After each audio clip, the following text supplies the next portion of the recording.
Bon, petit débrief de l'acte 8, c'était très bien.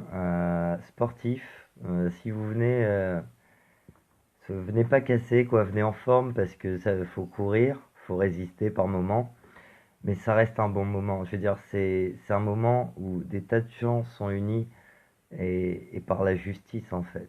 Je vois plein de gens d'extrême droite, des insoumis et tout, qui marchent main dans la main. Ça, vous le verrez pas toute votre vie en fait. Si vous ratez le coche, il n'y aura pas de deuxième chance. Rien que pour avoir vécu ça et pour pouvoir raconter ce que c'est de vivre ça, je vous conseille de vous y rendre. Alors évidemment, dans une société où le risque zéro, c'est un peu le fantasme de tout le monde, se dire qu'on va volontairement prendre un risque de ce genre, je comprends que ce soit vraiment contre naturel, on va dire. Spontanément, on a tendance à se dire que c'est une idée de merde. Mais en vrai, ça vaut le coup. Si vous venez, vous le regretterez pas. Honnêtement, moi, je regrette pas. J'ai un petit bobo ici pour la lacrymo qui m'a explosé au-dessus de la tête.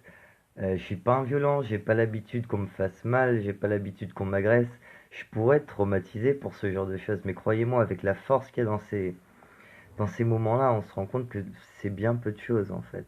Ce qu'on est en train de faire, c'est énorme par rapport à une petite blessure comme celle-là. Mais pour savoir de quoi je parle, il faut le vivre. Et pour le vivre, il faut sortir. Il faut aider. Donc voilà, c'est ça mon message. Une super journée, fatigante, mais qui restera gravée dans ma mémoire pour longtemps, je pense, et que je prendrai plaisir à raconter.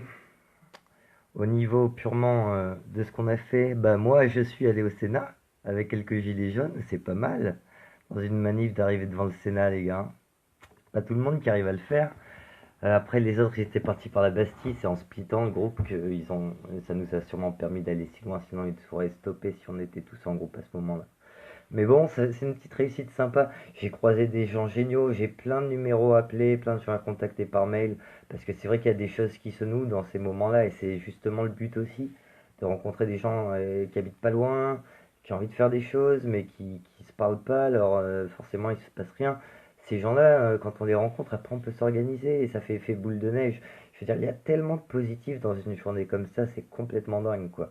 C'est bien plus qu'une manif ordinaire. J'ai fait la loi El Khomri, des conneries comme ça.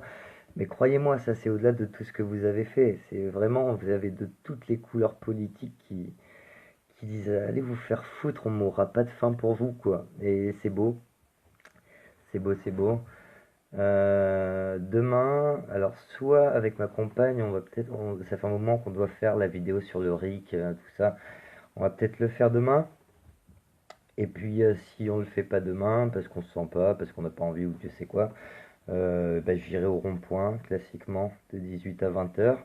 J'ai des contacts pas trop loin qui sont intéressés par ce genre de truc, donc peut-être que la prochaine fois que vous me verrez sur ce rond-point dans les jours à venir, je serai pas seul, et ça fera plaisir.